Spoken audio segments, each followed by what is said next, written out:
ನಾಗರ ಪಂಚಮಿಯನ್ನ ಗರುಡ ಪಂಚಮಿ ಅಂತ ಕೂಡ ಕರೀತಾರೆ. ಆದ್ರೆ ನಾಗನು ಮತ್ತು ಗರುಡನು ವೈರಿ ಅಲ್ವಾ?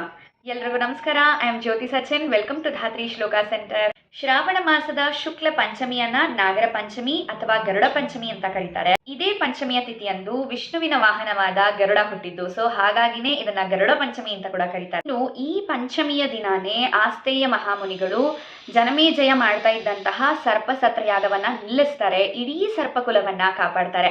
ಸೊ ಹಾಗಾಗಿನೇ ನಾಗರ ಪಂಚಮಿಯನ್ನ ಆಚರಣೆ ಮಾಡ್ತಾ ಇದ್ದಾರೆ. ಶ್ರಾವಣ ಮಾಸದ ಮೊದಲನೇ ಹಬ್ಬ ಆಗಿರುವಂತಹ ನಾಗರ ಪಂಚಮಿ ಈ ವರ್ಷ ಆಗಸ್ಟ್ 17ನೇ ತಾರೀಕಿದೆ.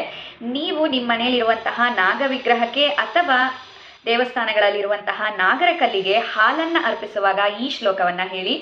ಅನಂತಂ ವಾಸುಕಿಂ ಶೇಷಂ ಪದ್ಮನಾಭಂ ಚ ಕಂಬಲಂ ಶಂಖಪಾಲಂ ಧಾರ್ತ್ರರಾಷ್ಟ್ರಂ ತಕ್ಷಕಂ ಕಾಲಿಯಂ ತಥಾ ಏತಾನಿ ನವನಾಮಾನಿ ನಾಗಾನಾಂಚ ಮಹಾತ್ಮಾನಾಂ ಸಾಯಂಕಾಲೆ ಪಠೇ ನಿತ್ಯಂ ಪ್ರಾತಃ ಕಾಲೆ ವಿಶೇಷತಃ ತಸ್ಯ ವಿಷಭಯಂ ನಾಸ್ತಿ ಸರ್ವತ್ರ ವಿಜಯೀ ಭವೆ.